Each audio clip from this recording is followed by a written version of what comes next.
संसद का मानसून सत्र शुरू हो गया है। संसद का पहला दिन हंगामेदार रहा।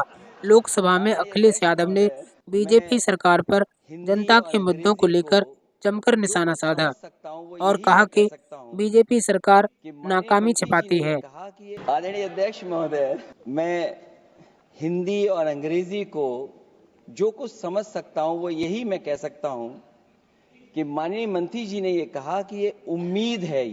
ये उम्मीद कैसे बना है? अंग्रेजी में भी मुझे समझ में नहीं आ रहा कि उम्मीद है, ये हिंदी में भी समझ में नहीं आ रहा कि ये उम्मीद है। मैं समझ सकता हूं कि मैं वो बात छेड़ना नहीं चाहता था, लेकिन क्या करूं, मजबूरी है। अब अध्यक्ष महोदय, अभी माननीय सदस्य लोग ये कह रहे हैं कि हमारे सदस्य नहीं है यहां पर, जो हमारे साथी हैं।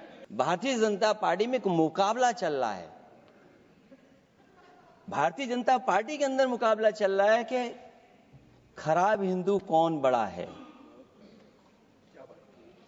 और ये बात अध्यक्ष महोदय मैं ऐसे ही नहीं कह रहा हूं। जो पार्टी ये कहती हो कि दुनिया की सबसे बड़ी पार्टी है, अध्यक्ष महोदय वो अपना राष्ट्रीय अध्यक्ष नहीं चुन पाए अभी तक।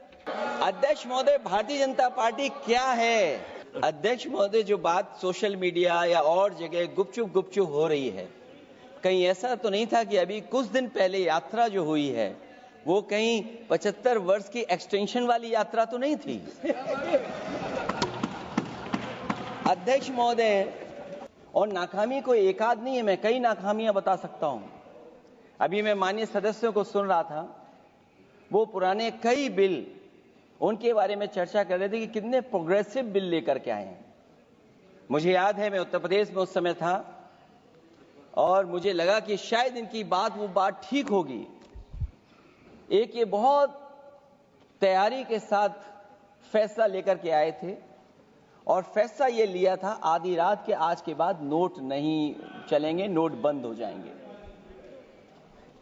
अध्यक्ष महोदय, उस नोटबंदी नाकामी के बारे में भी तो चर्चा हो जाए कि अभी भी न जाने कितनी जगह पर कितना रुपया निकला जा रहा है, कितना निकल करके आ रहा है।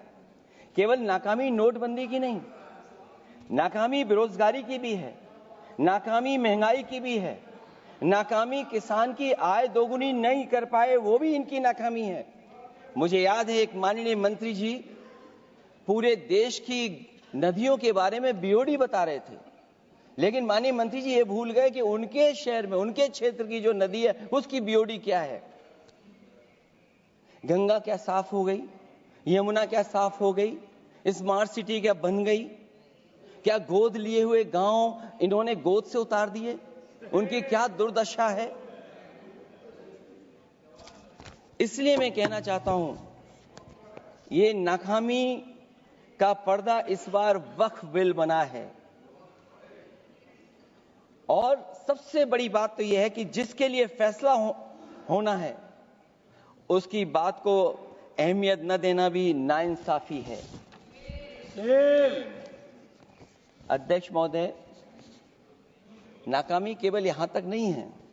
और भारतीय जनता पार्टी क्या है, मैं केवल एक पुरानी घटना याद करता हूं। एक बार फैजाबाद अयोध्या में एक कार्यक्रम था, उसमें बड़ी तैयारी की गई थी और तैयारी के साथ कलाकार मुंबई से बुलाए गए थे। हो सकता है वो सहमति दिल्ली से ना रही हो, केवल लखनऊ की सहमति से हो रहा हो कार्यक्रम। और जब कार्यक्रम की पूरी तैयारी हो गई, भगवान श्री राम बनकर के कोई आ गया, लक्ष्मण बनकर के कोई आ गया, मां सीता भी बनकर के कोई आ गया, हनुमान जी, और भगवान हनुमान भी बनकर के कोई आ गया। लेकिन जब लखनऊ से वो हेलीकॉप्टर उड़ा और अयोध्या पहुंचा तो सब लोग थे, लेकिन उसमें हनुमान नहीं थे। अध्यक्ष महोदय, मैं भारतीय जनता पार्टी के लोगों से कहूंगा कि जानकारी करिए कि आखिरकार भगवान श्री राम थे, लक्ष्मण थे, सीता थी, लेकिन हनुमान क्यों नहीं थे? हनुमान इसलिए नहीं थे, शायद उनकी जात या धर्म कुछ और था। अध्यक्ष महोदय, ये देश मिली जुली संस्कृति से चला है। कुछ हमने सीखा, कुछ उन्होंने सिखाया। और जो लोग ये कहते हैं कि हम सबको बराबरी का हक देते हैं, अभी कुछ दिन पहले ईद निकली है अध्यक्ष महोदय, वो परंपरा रही है, न केवल मैं जाता हूं बल्कि कोई दल का नेता ऐसा नहीं न जाता हो उस कार्यक्रम में शामिल होने। भारतीय जनता पार्टी के जो मुख्यमंत्री, उप मुख्यमंत्री, वो भी जाते हैं, उप मुख्यमंत्री, सभी धर्मों के नेता आते हैं। लेकिन पता नहीं इस बार क्या साजिश थी, षड्यंत्र था कि वहां पर कुछ पाबंदी लगी हुई थी। अगर किसी कारण पाबंदी लगी हुई थी तो बात समझ में आती है, लेकिन जब जानकारी हुई है, किसी को नहीं पता था कि पाबंदी क्यों लगी है कि आप नहीं जा सकते वहां पर कार्यक्रम में शामिल होने।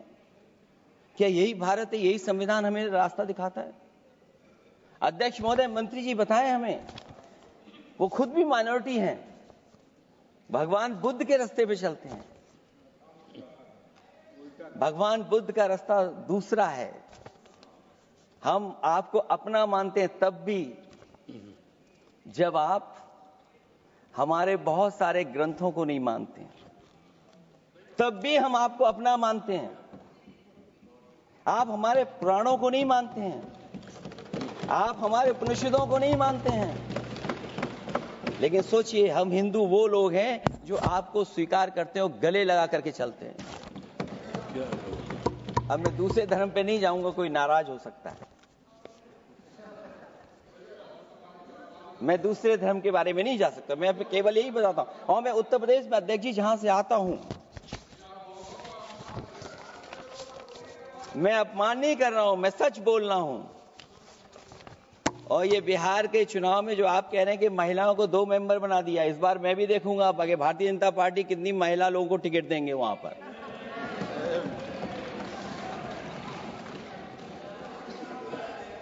अध्यक्ष महोदय, भाजपा जब भी कोई नया बिल लाती है तो वो अपनी नाकामी छुपाती है, जिससे महाकुंभ में जो हिंदू मारे गए हैं या खो गए हैं उनको चिन्हित करने की बात पर पर्दा पड़ जाए। अध्यक्ष महोदय, मुझे खुशी इस बात की कि हमारा धर्म कुंभ में आस्था सबकी है, कोई ऐसा नहीं जिसकी आस्था ना हो। और कुंभ कोई पहली बार नहीं हो रहा था। ये भारतीय जनता पार्टी के लोगों ने ऐसा प्रचार किया कि 144 वर्षों के बाद पहली बार महाकुंभ होने जा रहा है, और लोग निकल पड़े। सरकार ने कहा कि हमारी तैयारी 100 करोड़ की है। आप कहते टेक्नोलॉजी का हम इस्तेमाल करेंगे, जमीनों को हम मैपिंग कर करके डेटा एंड रिकॉर्ड ठीक करेंगे। अध्यक्ष महोदय, ये बताएं कि वो 30 लोग कौन थे, उनके नाम क्या थे जिनकी जान चली गई? न केवल जान जाने वालों की, बल्कि अध्यक्ष महोदय ये सरकार बताए कि जो लगभग 1000 हिंदू खो गए हैं, जो अभी तक नहीं मिले। सदन में कई मुद्दों को लेकर जमकर हंगामा हुआ। माननीय रक्षा मंत्री जी कह रहे हैं कि कोई भी विषय हो, सरकार उस विषय पे चर्चा करने के लिए तैयार है। संसद से बाहर आकर राहुल गांधी ने क्या कहा, सुनिए। दौड़ के निकले हाउस से 1 सेकंड में, तो डिस्कशन चर्चा के लिए तैयार है आप लोग? हाँ, चर्चा तो होगी, अगर वो अलाउ करेंगे तो होगी। मगर इशू ये है कि कन्वेंशन कहता है कि अगर सरकार के लोग कुछ बोलें तो हमें भी स्पेस मिलनी चाहिए। हम 2 शब्द कहना चाहते थे, मगर विपक्ष को ये अलाउड। राहुल गांधी ने सरकार पर तंज कसते हुए कहा कि हमने प्रधानमंत्री मोदी की साइकोलॉजी को तोड़ दिया है। और आज जो भी विपक्ष करवाना चाहता है हम करवा देते हैं। वो कानून लाते हैं, हम उनके सामने खड़े हो जाते हैं, वो कानून पास नहीं करते हैं, नया कानून लाते हैं। तो जो कॉन्फिडेंस इनकी थी पहले, वो अब खत्म हो गई है। नरेंद्र मोदी जी को की जो साइकोलॉजी है उसको हमने तोड़ दिया।